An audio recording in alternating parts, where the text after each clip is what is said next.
Hi guys, back again with me, your sister, and welcome to my YouTube channel.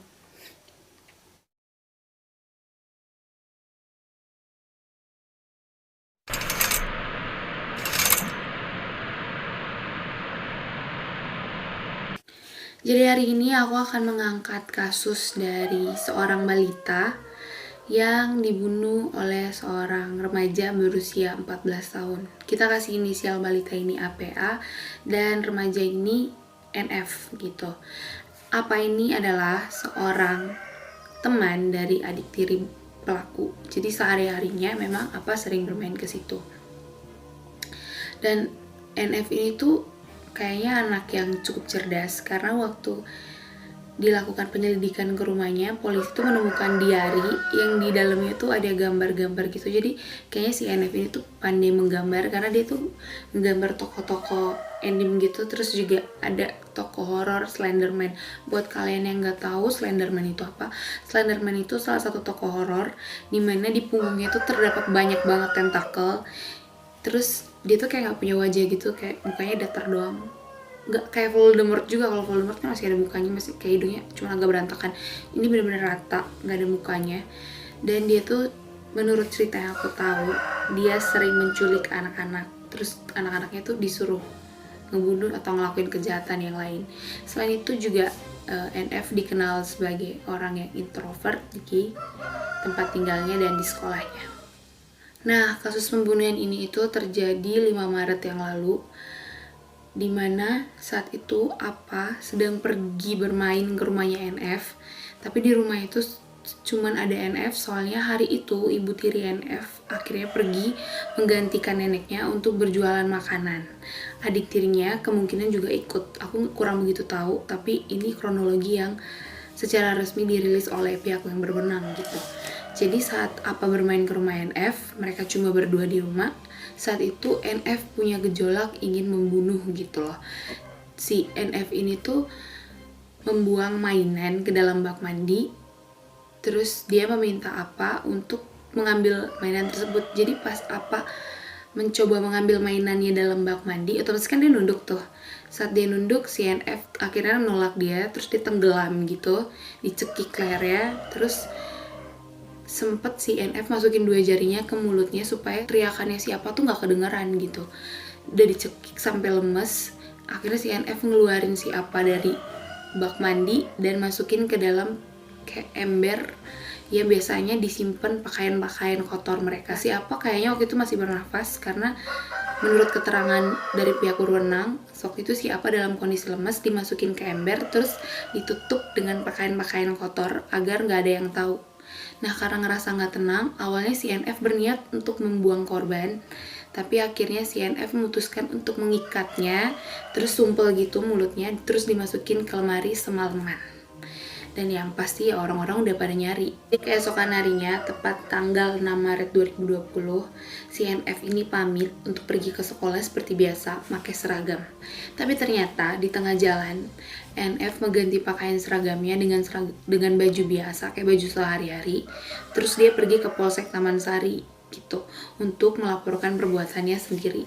Awalnya polisi sempat tidak percaya, tapi akhirnya polisi melakukan penyelidikan dan benar aja ditemukan mayat dari korban dalam lemarinya si NF dan diary gitu loh. Jadi ditemukan juga buku-buku yang jadi diarynya si NF. Di buku-buku ini tuh banyak banget gambar-gambar kayak yang aku jelasin di awal, dimana NF emang kayaknya suka gambar dan bahasa Inggris itu bagus gitu. Jadi dia gambar karakter-karakter anime gitu dan satu tokoh horor tadi yaitu Slenderman.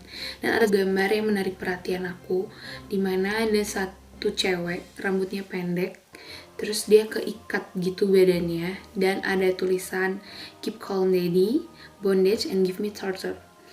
Jadi yang aku lihat, yang aku artiin dari tulisan ini adalah tetap tenang ayah, perbudak dan beri aku siksaan. Ayah.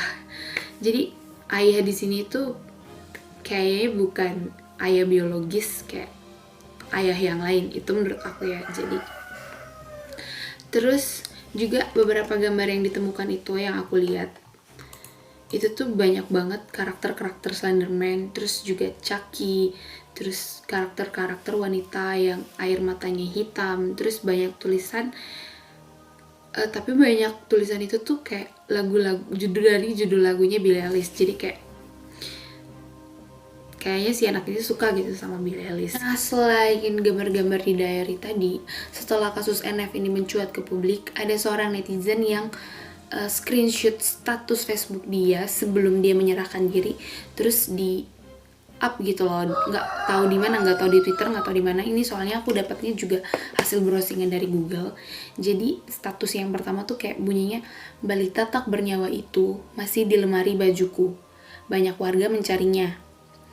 Pak RW selaku polisi dan Pak RT yang memeriksa rumahku, seluruhnya tak ada satupun dari mereka yang menemukannya. Tak ada satupun yang tahu aku pelakunya. Oke, besok siap berserah diri. Gila, serem banget anak ini. Terus ada juga status sama lagi, mungkin dia ngelakuinnya hari Kamis, soalnya ada status kayak, Maljum tengah malam gini, apa bakal kebangun dengan kondisi kayak zombie? Dia ngasih status kayak gitu guys. Dan besoknya dia langsung nyerahin diri. Serem sih. Nah, saat itu setelah dia menyerahkan diri, setelah kasusnya mencuat, tuh banyak banget kesimpulan-kesimpulan yang kayak mungkin NF punya kelainan mental bla bla bla bla. Terus kayak ada yang bilang kalau dia tuh psikopat. Sedangkan ada teori yang mengatakan bahwa di umurnya si NF dia belum bisa dikatakan psikopat karena karakternya belum terbentuk. Jadi di bawah umur 18 tahun dia belum bisa dikatakan sebagai psikopat gitu. Banyak juga ahli-ahli yang kayak mulai mencari tahu, mulai menyimpulkan, mulai dari ekspresi, gambar, dan semuanya, mungkin aja si NF ini tuh mengalami mental disorder gitu. Serem banget guys, bisa ngebunuh orang. Jadi sekarang, semenjak dari bulan Maret kemarin kasus NF mencuat, beberapa hari yang lalu akhirnya polisi merilis updatean terbaru lagi dari kasus NF, dimana ternyata ada fakta mengejutkan. Ini aku bacain berita yang berdasarkan berita dari Tribun News. Jadi ternyata NF sekarang tengah hamil dengan kondisi janin yang sudah 14 minggu. NF diperkosa sebanyak 19 kali oleh orang-orang terdekatnya. Jadi gambar yang tadi aku kasih tunjuk yang cewek terikat itu ternyata gambar NF ketika dia melampiaskan kesedihannya. Jadi gambar itu menggambarkan bagaimana NF diperkosa oleh pacarnya yang berinisial A yang saat ini usianya sudah 25 tahun. Bayangin gap usianya udah beda. NF diperkosa dengan cara diikat dan dikasih lilin. Aku gak ngerti dikasih lilinnya gimana, cuman ini serem banget. Sementara itu sebelum keluar adanya fakta ini, NF mungkin aja di luar sana udah dicaci maki, dibenci sama keluarga korban. Bahkan ayah korban menuntut NF juga dihukum mati atas perbuatannya. Jujur ini kasihan banget anak ini karena dia masih di bawah umur dan ternyata dia mendapat tekanan seperti ini.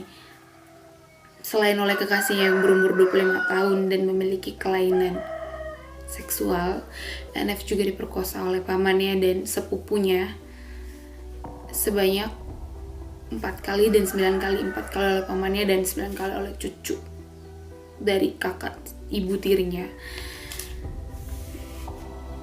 Dan sekarang dia gak tahu mau ngapain dengan anak itu. Dia cuma minta ditemanin sampai akhirnya dia bisa melahirkan gitu. Karena sekarang dia memang mengikuti proses hukum, proses peradilan, tapi juga didamping oleh psikologis gitu. Karena kondisi dia sekarang kayak gitu. Jadi aku ngerasa dia ngelakuin ini tuh dengan emosi tapi tertekan, tapi mungkin juga cari perlindungan gitu. Kasihan banget guys, kayak gitu. Aku pas baca berita ini jujur aku nangis kayak oh my god, gak seharusnya dia mendapatkan hal seperti ini di umurnya yang masih 15 tahun. Mungkin sekarang udah masuk 16 tahun gitu. So dari kasus NF ini pelajaran buat kita adalah kita yang udah lebih dewasa tuh harus tetap kasih ekstra perhatian penuh ke anak-anak kita. Jadi kita tahu apa yang terjadi sama mereka gitu. Jangan cuman keras tapi akhirnya bikin mereka gak nyaman untuk cerita ke kita atau gimana. Karena bayangin si NF, dia gak ngerasa sendirian pasti. Mungkin orang tuanya sibuk kerja atau gimana kayak gitu. Tetap perhatiin adik-adik kalian yang ada di rumah, anak-anak kalian yang ada di usia remaja ataupun masih balita. Kita nggak tahu penjahat datang kapan aja gitu. Sesuatu sudah mengubah NF yang hatinya masih polos sampai jadi pembunuh yang ternyata dia juga adalah korban. Jaga adik-adik kalian, jaga anak-anak kalian di rumah.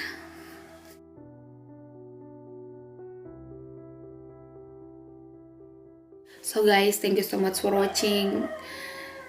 Aku akan datang dengan episode-episode lainnya, dengan kasus-kasus kriminal lainnya. Dan kalau ada updatean terbaru lagi tentang CNF, aku akan update ke kalian. Thank you. Jangan lupa like, comment, dan subscribe.